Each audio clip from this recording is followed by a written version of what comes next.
সিলেটন আঞ্চলিক ভাষায় বাংলাভিউ রাতকুর খবর সকলরে স্বাগত জানাইয়ার লগে আছি আমি মারুফ খান মুন্না। ফয়লাও হুনুকা খবরের শিরোনাম। ৬০ দফা দাবিতে টানা ৬ নম্বর দিন বিক্ষোভ করছেন সিলেট নার্সিং কলেজের ছাত্রছাত্রী হলে। সিলেটর ফাটানটুলার গুয়াবাড়ির টিল্লা দশিয়া পড়ছে, ই ঘটনা এলাকার মানুষ ডরাই গেছেন। সিলেটও নানা আয়োজনে পালিত হয়েছে বিশ্ব জনসংখ্যা দিবস। টাইগার তামিম ইকবাল ও মাশরাফিরে লইয়া সমালোচনার প্রতিবাদে সিলেটও র্যালি ও মিটিং করছেন ক্রিকেট প্রেমী হলে। অতবিল হুঞ্চিলা শিরোনাম, এখন হুনুকা বিস্তারিত। ফুরানা কারিকুলাম চালু, আলাদা প্রফেশনাল ক্যাডার সার্ভিস আর লগে বাতা বাড়ানি সহ ৬০ দাবি লইয়া টানা ৬ নম্বর দিন বিক্ষোভ করছেন সিলেট নার্সিং কলেজের ছাত্রছাত্রী হলে। ক্লাস পরীক্ষা ও প্র্যাকটিস বাদ দিয়া আজ বৃহস্পতিবার সকাল 11:30 তারা কলেজের ভিতর থাকি বিক্ষোভ মিছিল বার করছেন। মিছিল শেষ করিয়া তারা মিটিংও করছেন। মিটিংও বক্তব্য রাখছেন Sylhet nursing college students welfare অর্গানাইজেশনের সভাপতি অনিক দে, সাধারণ সম্পাদক স্মৃতি শিকদার ও কুষাধ্যক্ষ তানজিনা তিথি সহ আরও বেশ কতজন ছাত্রছাত্রী। মিটিং ও বক্তৃতার তারা কইছেন দাবি না মানা পর্যন্ত তারা ক্লাসও ফিরিয়া যাইতা নাই। তারার দাবির মাঝে আছে নয়া সিলেবাস বাদ দিয়া পুরানটা চালু করা, নার্সিং পেশাত নিজস্ব পেশাগত ক্যাডার সার্ভিস BCS চালু করা, ইন্টার্ন ভাতা ৬,০০০ টাকা থাকি বাড়াইয়া 20,০০০ টাকা করা, বৃত্তি 2,০০০ টাকি বাড়াইয়া 5,০০০ টাকা করা আর সব নার্সিং কলেজের লাগি ক্লিনিক্যাল প্র্যাকটিস নার্স পদ বানাইয়া নার্সিং কলেজের পূর্ণাঙ্গ কলেজের রূপ দেওয়া।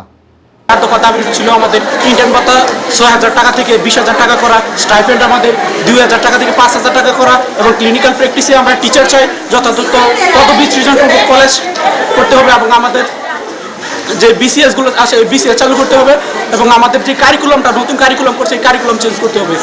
সিলেট ও টিল্লা দশিয়া পড়ার ঘটনা ঘটছে বৃহস্পতিবার বুড়ে সদর উপজেলার খাদিমনগর ইউনিয়নের গুয়াবাড়ি জাহাঙ্গীরনগর এলাকাত ও টিল্লা দশিয়া পড়ার ঘটনা ঘটছে। তবে এই ঘটনায় খেউরের কোনো ক্ষতি না হইলেও ও জায়গার মানুষ ডরাই গেছেন। এলাকার মানুষে জানাইছেন গত বুধবারের মেঘে জাহাঙ্গীরনগর এলাকার টিল্লার মাটি নরম হইয়া নিচে পড়া শুরু হয়েছিল। বুড়ে টিল্লার এক কান্দার মাটি দশিয়া পড়ার বাদে মানুষের ভিতরে ডর হামাই গেছে। তবে টিল্লা দোষের ঘটনায় খেউরের কোনো ক্ষতি হয়েছে না। টানা মেঘ হইলে হিরিবার টিল্লা দশিয়া পড়ার ডরও আছেন ও এলাকার মানুষ। সিলেটও পালিত হইল বিশ্ব জনসংখ্যা দিবস। ই উপলক্ষে বৃহস্পতিবার সকাল 10টাত পরিবার পরিকল্পনা বিভাগ ও জেলা প্রশাসন মিলিয়া ডিসি অফিসের সামনে থাকি বর্ণাঢ্য র্যালি বার করছেন। র্যালি কয়েকটা রাস্তা ঘুরিয়া জেলা পরিষদও গিয়া শেষ হয়েছে। পরে জেলা পরিষদ হলো আলোচনা সভা হয়েছে। র্যালি ও সভাত উপস্থিত আসলা সিলেটের বিভাগীয় কমিশনার মোহাম্মদ মুস্তাফিজুর রহমান, ডিসি কাজী এমদাদুল ইসলাম, জেলা পরিষদের প্রধান নির্বাহী কর্মকর্তা দেবজিৎ সিনহা, সিলেট পরিবার পরিকল্পনা পরিচালক বিভাগের পরিচালক কুতুবুদ্দিন, SMPর উপকমিশনার আজবাহার আলী শেখ। র্যালি আর সভাত সরকারি অফিসার অকল ছাড়াও বহুত NGOর মানুষ অংশ নিছেন। বাংলাদেশ ক্রিকেট দলের ওপেনার তামিম ইকবাল খান ও ক্যাপ্টেন মাশরাফি বিন মর্তুজারে লইয়া সামাজিক যোগাযোগ মাধ্যম সমালোচনার প্রতিবাদ জানাইছেন সিলেটের ক্রিকেট প্রেমী হলে। বৃহস্পতিবার বিয়াল 3টাত সিলেট ক্রিকেটার্স সাপোর্টার্স অ্যাসোসিয়েশনের উদ্যোগে সিলেটের আন্তর্জাতিক ক্রিকেট স্টেডিয়ামের সামনে থাকি এক নিরাই মিছিল বার করেন তামিমের ভক্ত আর টাইগার সমর্থক হলে। ই মিছিল স্টেডিয়ামের টিকিট কাউন্টারের খান্দার লাক্কাতুরা বাজারও গিয়া শেষ হয়। পরে তারা ওখানে ছোটোখাটো একটা মিটিংও করছেন।